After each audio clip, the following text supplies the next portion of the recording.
In 1622, a Portuguese governor tried to humiliate an African queen during peace negotiations.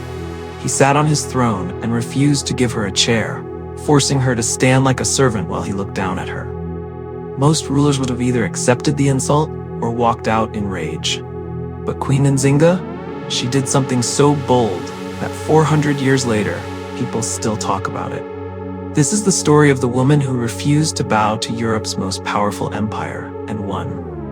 Queen Nzinga was born around 1583 in Ndongo, in what's now Angola. By the time she was a teenager, Portugal had already invaded the African coast, capturing thousands of people and shipping them across the Atlantic as slaves. Her father, the king, tried to resist, but Portugal had guns, warships, and endless resources. When her father died and her brother became king, things got worse. Portugal kept pushing deeper into their territory, demanding tribute, capturing citizens, and threatening war.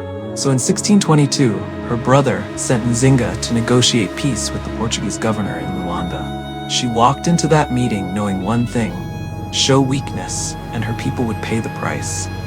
When Nzinga entered the governor's palace, she immediately saw the disrespect. There was one chair in the room, a throne, and the governor was sitting in it. For her, nothing, not even a stool. The message was clear: you'll stand while I sit, you're beneath me. Most African leaders had already accepted these humiliations just to secure peace. But Nzinga looked around the room, then calmly turned to one of her attendants.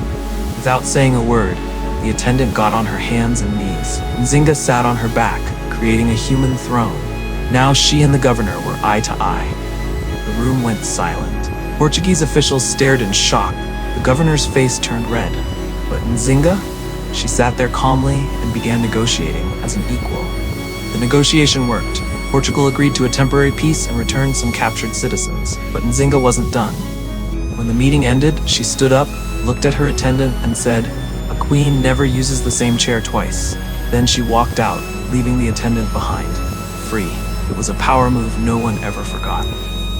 A few years later, her brother died under mysterious circumstances. Some say he was poisoned, others say he took his own life.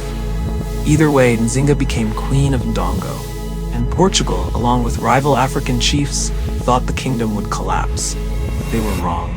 Nzinga moved her capital to the neighboring kingdom of Matamba, united the two states, and rebuilt her army from the ground up. But she didn't just rely on military force. She used strategy. She formed alliances with the Dutch, who were also fighting Portugal in Africa. They gave her guns, cannons, and military training. She learned guerrilla warfare. Her armies would strike Portuguese supply lines, disappear into the forests, and attack again days later. And she offered freedom to any enslaved person who escaped and joined her forces. Thousands did.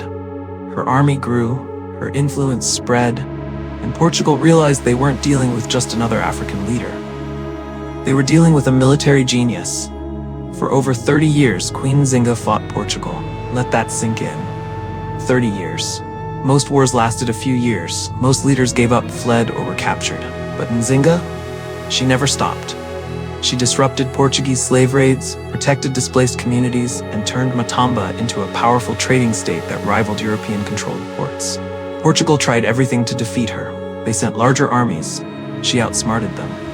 They bribed rival chiefs to betray her. She turned them into allies. They tried to isolate her economically. She opened new trade routes. At one point, she even converted to Christianity. Not because she abandoned her culture, but because it gave her political leverage with European powers.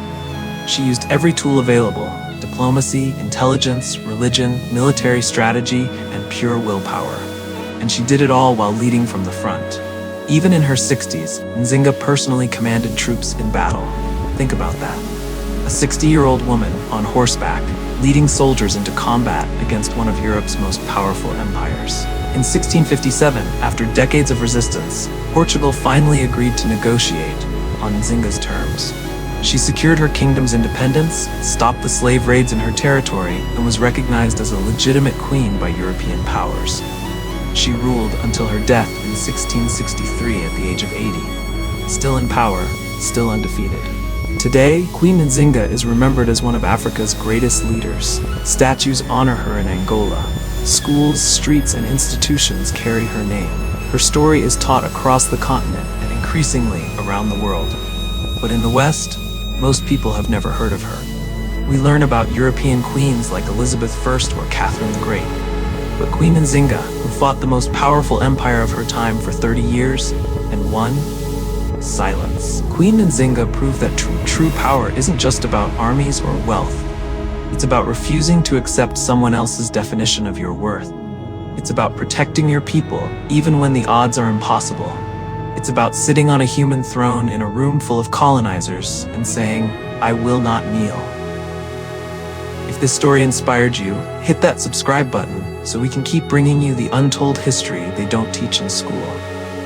And tell us in the comments, what other forgotten leaders should we cover next?